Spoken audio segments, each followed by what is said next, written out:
Hello everybody, I am Pankaj Seemar and you are watching legal bites. आज हम section 11 के बारे में जानेंगे। सेक्शन 11 किन किन चीज़ों को रेलेवेंट करता है, उसका पार्ट है जो एलएबआई, उसको समझेंगे हम with the help of case laws, और साथ में देखेंगे हम प्री एंड मेंस के लिए इंपॉर्टेंट क्वेश्चंस। जो सेक्शन 11 है वो सेक्शन 11 उन चीज़ों को भी रेलेवेंट करता है जिसका फैक्ट इन इशू से या केस से कोई लेना देना है ही नहीं। तो जो केस के कुछ फैक्ट है उससे जस्ट अलग चीज़ भी होगी ना, वो चीज़ भी यहाँ पे रेलेवेंट हो जाएगी। तो ये एक रेजिड्यूरी क्लोज है। तो ये रेजिड्यूरी क्लोज कैसे, हमें कैसे पता चलता है? Fact not otherwise are relevant, मतलब जो फैक्ट पहले रेलेवेंट नहीं है वो चीज़ यहाँ पे रेलेवेंट हो जाएगी। कब? प्रोवाइडेड दो कंडीशन हो। तो जो फैक्ट कहीं और रेलेवेंट नहीं है वो चीज़ यहाँ पे रेलेवेंट हो जाएंगे। तो इससे क्या पता चलता है हमें कि एक रेजिड्यूरी क्लोज है और दो कंडीशन है। दो कंडीशन कौन सी है? जो उसमें पहली कंडीशन है, if they are inconsistent with any fact in issue और रेलेवेंट फैक्ट। वो इनकंसिस्टेंट है किसके? फैक्ट इन इशू के या रेलेवेंट फैक्ट के। इनकंसिस्टेंट मतलब just opposite, fact in issue कुछ बोल रहा है और उसके जस्ट अपोजिट कोई चीज़ आ गई बिल्कुल उससे अलग, डिफरेंट, तो वो चीज़ भी यहाँ पे रेलेवेंट हो जाएगी। फॉर एग्जाम्पल, जैसे ए को प्रोसिक्यूट कर रहे हो आप मर्डर ऑफ बी के लिए, तो जहाँ पे ए ये प्रूव कर दे या एक्सपर्ट एविडेंस आ जाए, एक्सपर्ट ओपिनियन आ जाए कि सर ये तो कहते हैं सुसाइड था, सुसाइड और मर्डर एक साथ तो नहीं चल सकते, चाहे तो वो कहते हैं सुसाइड रेलेवेंट होगा चाहिए होगा, तो वो चीज़ भी रेलेवेंट हो जाएगी। ठीक है, तो सुसाइड होगी चाहे मर्डर होगा, तो ये चीज़ इनकंसिस्टेंट होगी मर्डर के जस्ट, तो ये चीज़ क्या होगी? रेलेवेंट होगी यहाँ पे। फिर बात आ जाती है एलएबआई, मर्डर दिल्ली में हुआ, सर मैं तो उस दिन मुंबई था, उस टाइम मुंबई था, तो यहाँ पे क्या हो जाएगी? बिल्कुल एक पर्सन दो जगह पे इकट्ठे थोड़ी रह सकता है, तो ये वहाँ पे आ जाएगी। या ए और बी की, ए ने बोला भी कहते हैं मेरे को बी ने मारा, तो बी ये प्रूव कर दे उस टाइम पे सर मैं पैरालाइज हुआ था, तो या मेरे दौरा पड़ा हुआ था, तो ये चीज़ क्या कि एक पैरालाइज आदमी किसी को कैसे मार सकता है। या फिर कहते हैं फोर्जरी की बात आ जाए, तो ए कहते हैं सर मेरे को तो ABCD लिखनी नहीं आती, तो इतना बड़ा ये कहते हैं डॉक्यूमेंट कैसे फोर्ज कर दूंगा मैं। या फिर अगर हम देखें जो 2013 से पहले रेप की डेफिनेशन थी, उसमें क्या था कि पेनिट्रेशन जरूरी होती थी, तो एक पर्सन कहते सर मैं तो इंपॉर्टेंट था तो रेप कैसे कर सकता हूँ, कि इंपॉर्टेंसी और पेनिट्रेशन, तो ये क्या है कि इनकंसिस्टेंट बात है, तो वो चीज़ यहाँ पे रेलेवेंट हो जाएगी। अब आ जाते हैं एलएबआई पे। एलएबआई क्या होती है कि पर्सन है ना कहीं और प्रेजेंट था at the time of crime, तो क्राइम दिल्ली में हुआ, सर मैं मुंबई में था, तो यहाँ पे क्या कि फिजिकल इम्पॉसिबिलिटी आ जाएगी, पर्सन दो जगह पे एक साथ कैसे हो सकता है। तो एलएबआई आप प्रूव कैसे करते सकते हैं? CCTV फुटेज थी, सर मैं तो मुंबई में, आप होटल में चेक कर सकते हो वहाँ पे था, मॉल में था, वहाँ पे CCTV फुटेज देखो आप, मेरे नाम पे बिल कटा है। या फिर कहते हैं होटल में, किसी होटल में स्टे करा तो उसने एंट्री करी, या उसने कोई एक लेटर लिखा अपने हाथों से और पोस्ट किया, तो ये सारी चीज़ें क्या कि एलएबआई। या कोई और पर्सन है ये कहती हमारे साथ में था, हमारे साथ शादी इसने अटेंड करी है मुंबई में उस टाइम, तो ये हो जाएगी। तो पर ये क्या होती है ना, ऐसे नहीं कि आदमी जो एक नॉर्मल क्या होता है, एक्यूज के ऊपर क्या होता है, प्रीपोंडरेंस ऑफ प्रोबेबिलिटी होता है, बर्डन ऑफ प्रूफ। यहाँ पे क्या होगा? बियॉन्ड रीजनेबल डाउट होगा, तो उसको ना कुछ एक्स्ट्रा प्रूव करना पड़ेगा कि हाँ बिल्कुल सर्टेन प्रूव करना पड़ेगा एविडेंस से कि सर मैं कहीं और था। तो यहाँ पे ना कोर्ट है ना सस्पिशियस ही रहती है कि जहाँ पे सर्कमस्टांशियल एविडेंस पूरे स्ट्रॉन्ग है तो कोर्ट सस्पिशियस रहेगी। क्यों? क्योंकि ये कंप्लीट एक्विटल हो जाएगा एक्यूज्ड का, तो एक्विटल हो जाएगा, तो इसलिए कोर्ट देखेगी भी हाँ बियॉन्ड रीजनेबल डाउट आप प्रूव करो। तो सुप्रीम कोर्ट ने एक बार केस में ये भी बोला है कि ये है ना एलएबआई एक वेपन होता है इनोसेंट पर्सन का, तो उसको क्या करना होगा कि बियॉन्ड रीजनेबल डाउट इसको प्रूव करना होगा। अब एलएबआई को अगर हम समझें with the help of case law, तो इसका केस लॉ है बहुत इंपॉर्टेंट है, Dudhnath Pandey versus state of UP, 1981 का केस है।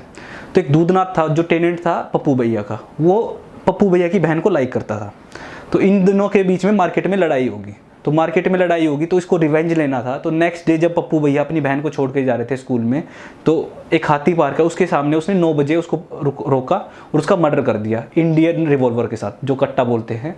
तो उस कट्टे के साथ उसने उसको शॉट करा और उसको छुपा के और वापस अपनी फैक्ट्री चला गया।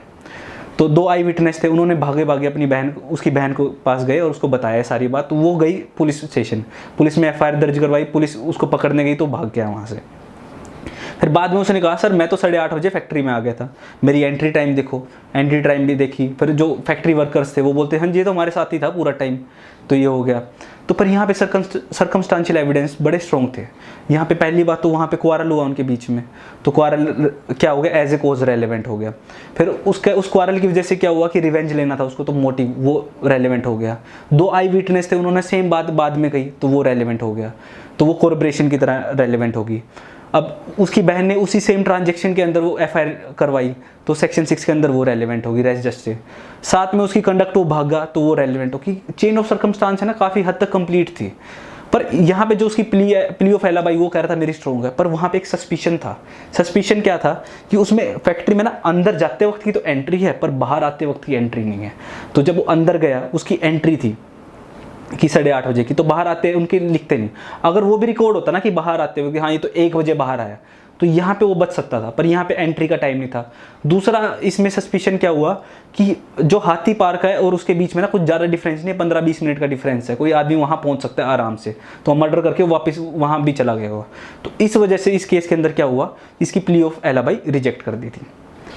अब आ जाते हैं हम क्लोज 2 पे। क्लोज 2 क्या करता है? क्लोज 2 बोलता है if by themselves or in connection with other fact they make existence or non-existence of any fact in issue or relevant fact highly probable or improbable।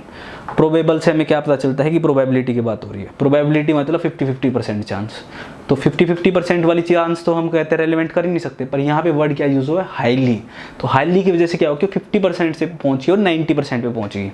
तो क्या है कि 90% चांस है चीज़ हो भी सकती है, नहीं भी हो सकती। अगर हम देखें जो हमने क्लोज 1 में देखा इनकंसिस्टेंट वर्ड यूज़ करा, और जो नीचे वाला क्लोज में हाईली इम्प्रोबेबल, इन दोनों में डिफरेंस क्या है? जो हाईली इम्प्रोबेबल है ना, इसमें क्या है कि 90% चांस है, और जो इनकंसिस्टेंट है इसमें तो 100% हो ही नहीं सकता। अब इसको अगर हम केस लो के एग्जांपल पे समझे या इलस्ट्रेशन से समझते हैं इसको। इलस्ट्रेशन में क्या है कि जो पहली इलस्ट्रेशन है इसमें बोला कि ए है जो उसने कहते हैं क्राइम करा कोलकाता में, उस चीज़ के लिए उसको प्रोसिक्यूट किया जा रहा है। तो अगर वो कहे सर मैं तो कहते हैं लाहौर था, तो बिल्कुल इनकंसिस्टेंट बात होगी, लाहौर से कोलकाता कैसे कर देगा कोई मर्डर, ठीक है। अगर यही चीज़ कहते हैं जो इसकी इलस्ट्रेशन का जो लास्ट वाला पार्ट है, इसमें क्या है कि अगर वो सेम सिटी में होता, तो सेम सिटी में होता तो इसमें क्या है कि अगर वो कुछ डिस्टेंस था उस प्लेस के बीच में जहां उसने प्रूव कर दिया, तो उस टाइम के बीच में अगर वो वहां पहुंच ही नहीं सकता, तो हाईली इम्प्रोबेबल करता है कि हाँ 15 मिनट में इस शहर के कोने से दूसरे शहर के कोने में नहीं पहुंच सकता आदमी। तो हाईली इम्प्रोबेबल है पर इम्पॉसिबल नहीं है। तो ये चीज़ क्या होगी, ये दोनों को दिखा रही है। तो अगर हम देखें इनकंसिस्टेंट में क्या 100% आ ही नहीं सकता, और इसमें हो ही नहीं सकता, हो सकता है पर बहुत रेयर चांस है इसमें, ठीक। फिर उसकी जो इसकी इलस्ट्रेशन बी है वो क्या बोलती है कि ए ने क्राइम करा है कि नहीं करा। तो इसमें जो इलस्ट्रेशन में है कि ए बी सी डी इनमें से किसी ने क्राइम करा होगा, और बी और सी डी है ना, इन्होंने तो क्राइम करा ही नहीं है, तो ये हाईली इम्प्रोबेबल बना रहा है। तो मतलब क्या है कि ए ने क्राइम करा है, तो ये यहाँ पे आ गया।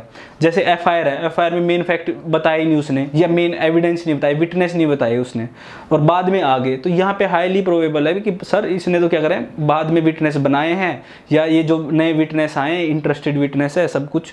तो इससे क्या पता चलता है उस चीज़ को हाईली प्रोबेबल कर रहा है। यहाँ पे प्रोबेबिलिटी है, वहाँ पे इनकंसिस्टेंसी है। प्रोबेबिलिटी कितनी 100% तो नहीं है, पर कहते हैं 90% है, और यहाँ पे 100% है। तो इन दोनों क्लोज में यही डिफरेंस है। Thank you for watching. Please do like and subscribe.